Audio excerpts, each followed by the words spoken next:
I've spent the bulk of my life working in the medical field, primarily working with those on hospice. As a result, I've encountered death on a regular basis. But out of all I've witnessed, only one truly haunts me, and this is the story behind it. I once worked overnights at a small end-of-life care facility, and one night I reported for a shift and was informed a particular patient was transitioning, getting ready to pass. I did a walkthrough, checking on that patient first, and didn't see anything out of the ordinary besides their eyes being half open, with no movement, not even blinking, which stood out for me for some reason. That is until an hour into my shift.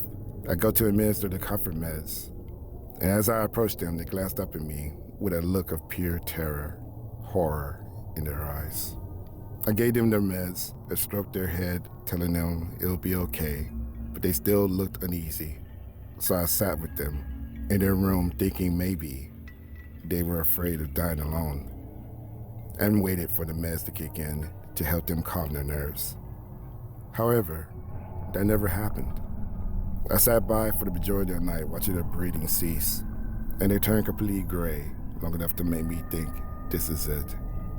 Only for them to gasp back alive, looking utterly terrified, horrified. They didn't lock eyes with me, as if pleading for help. And I tried everything I could to help them, but nothing did.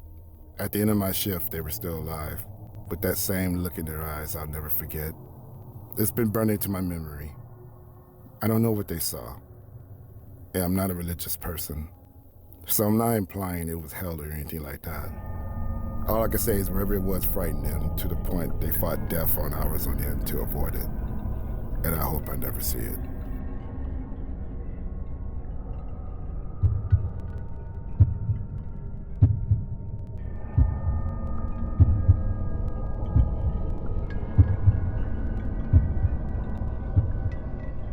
I went to a hotel with my girlfriend.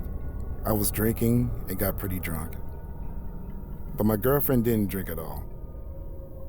Later at night, she said she wanted to leave early because she needed to catch a bus and didn't want to spend money on the cab. I was too drunk to follow her, so I stayed in the room. Before leaving, she even packed my things properly because she knew I was completely out of it. After she left, we were still texting a bit. I remember lying on the bed half asleep, staring at the ceiling. The room was really small. The bathroom was literally only a few steps away from the bed. Then something happened that I genuinely cannot explain. I suddenly heard my girlfriend's voice coming from inside the bathroom.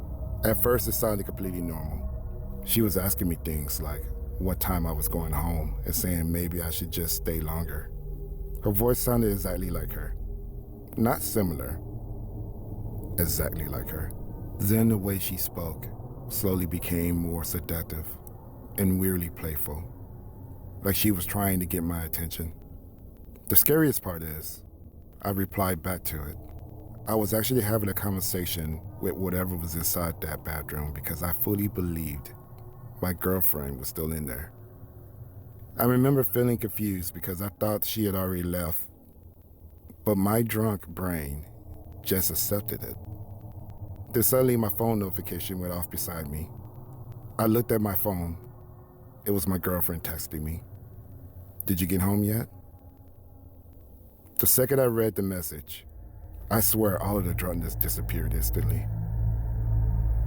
My entire body went cold because just seconds ago, I had literally been hearing her voice from the bathroom and talking back to it. Everything became dead silent after I looked at the phone.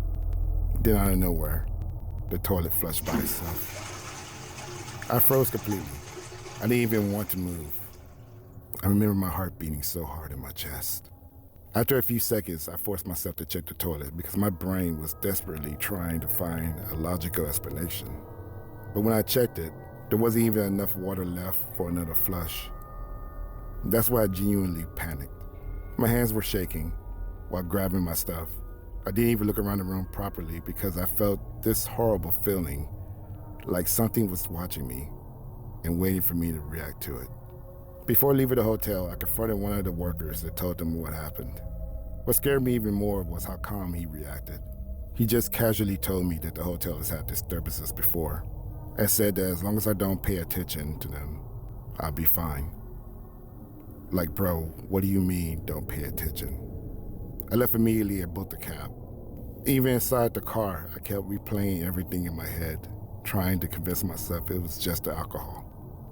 But I still cannot explain how I heard full conversations so clearly. Why the voice sounded exactly like my girlfriend. Why the toilet flushed right after. And why the worker reacted like this isn't even unusual. I barely slept after that.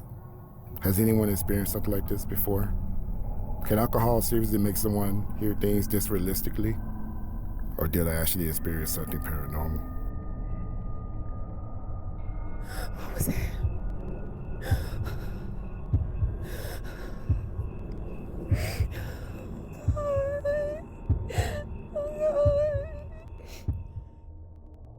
I've never really told this story online because every time I think about it, I get the same uneasy feeling I had that night. This happened about 6 years ago, when I was coming back home from a friend's house. It was late, somewhere around 1 a.m., and I decided to take a shortcut through a quiet road that passed near a large field. I had walked that route dozens of times before, so I wasn't worried about it. The night was unusually silent. There were no cars, no dogs barking, not even the sound of insects. About halfway down the road, I noticed something standing near the edge of the field. At first, I assumed it was just another person walking home, but as I got closer, I realized they weren't moving at all. They were just standing there, facing my direction. I couldn't make out any details because it was dark, but I could tell the figure was unusually tall. I kept walking, trying not to stare. When I finally passed the spot where I had been, I glanced over. The figure was gone. I immediately stopped and looked around. There was nowhere it could have disappeared to in just a few seconds. The field was open for hundreds of feet, and there were no trees or buildings nearby. I remember feeling a chill through my body, but I convinced myself that I was just tired and imagining things. Then I heard footsteps behind me. They weren't loud, but they were clear enough to hear on an empty road. I turned around expecting to see someone, but there was nobody there. The footsteps stopped the moment I turned around. I stood still for a few seconds, listening. Nothing. As soon as I started walking again, the footsteps returned. This happened 3 times. Walk, footsteps, walk, footsteps, stop, silence. At that point, I was genuinely scared. I pulled out my phone and turned on the flashlight. The road behind me was completely empty. I started walking faster, and the footsteps seemed to match my pace. I didn't look back again. I just kept moving. When my house finally came into view, I felt relief. I hurried to the front gate, unlocked it, and stepped inside. Before closing the gate, I looked down the street one last time. Someone was standing there. The figure was at the far end of the road, completely still. Even from that distance, I could tell it was unusually tall. What I remember most clearly is that it seemed darker than the darkness around it. Almost like a shadow that didn't belong there. I slammed the gate shut and rushed inside. I didn't sleep much that night. The next morning, I convinced myself that fear had gotten the better of me. But later that day, my neighbor asked me a strange question. He said, "Were you outside late last night?" I told him yes. He looked uncomfortable and said that he had been looking out of his window around 1 a.m. and had seen me walking down the street. Then he asked, "Who is the person following you?" My stomach dropped. I never told him about the figure. In fact, I haven't told anyone. To this day, I have no explanation of what happened. Maybe there was a real person on the road. Maybe my mind filled in the details because I was alone and tired. But I know one thing for certain. I wasn't imagining the footsteps. And according to my neighbor, I wasn't walking home alone that night.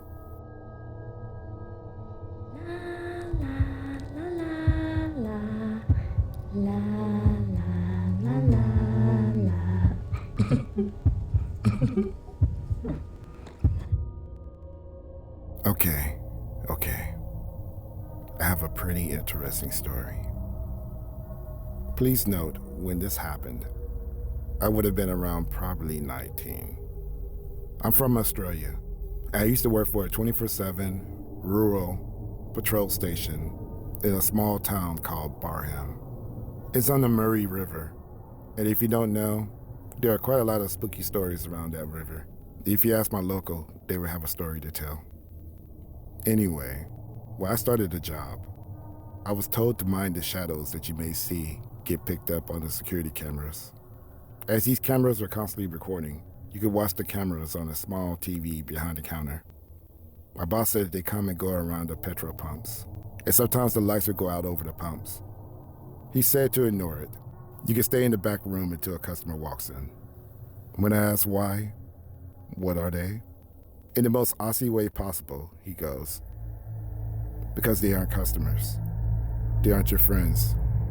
And fucked shit happens if you acknowledge them. With this, I started my first graveyard shift. Lucky for me, they had put someone else on the shift with me because I was new. But that didn't prepare me for that night. It got to about 2 a.m. in the morning before things started to get weird. Every now and then the fridge lights would flicker, or the radio would go in and out of static.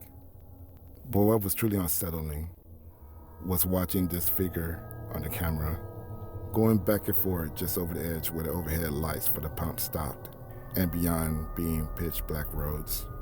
The other worker, his name was Tony, could also see it and seemed to try to ignore it. It felt like he was trying not to seem spooked for my sake. Bless you, Tony. What was strange was that when car headlights shone onto the road where the figure was pacing, it just vanished, confirming that it wasn't physical.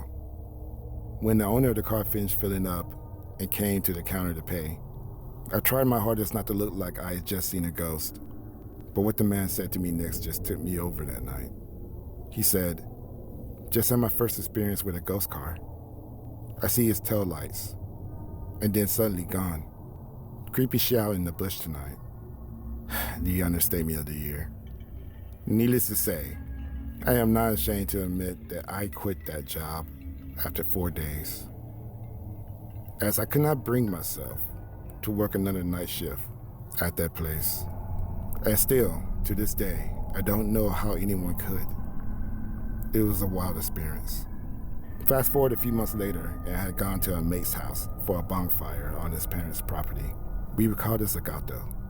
We would burn off garden waste and sit around the fire having a chat with a few drinks and maybe a joint to share. It was always very chill. It was mid-July, so it was quite a cold night. Now, this is a small town, so it's not uncommon to know everyone, especially teenagers. So it was no surprise to see Tony from the petrol station at the gato. I knew I had picked this guy's brain for some context of what happened that night.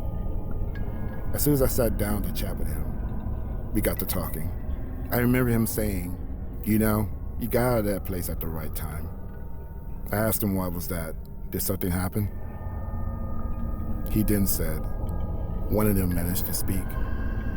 I saw the shadow pacing, but then it started to call my name." I remember at this point that poor Tony looked really uncomfortable. I remember his eyes getting teary when he said, "It sounded like my mom. She passed away when I was like 12. He struggled so hard to get the next part out. It showed up every night after that, using the same voice, asking me to come outside. I quit about 2 weeks after you did because of that. I still can't get the voice out of my head. It sounded like my mom. But it was way too sinister." When he said that, I felt that chill you get over your butt cheeks. The kind that you know what you were being told was legit. Even if this isn't a paranormal encounter, wherever Tony did hear or see really got to him.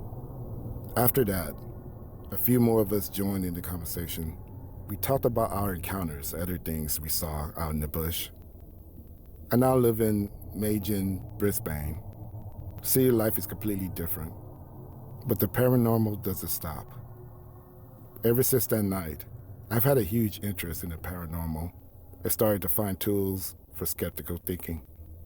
I learned pretty quickly that most of the time, paranormal activity can definitely be explained.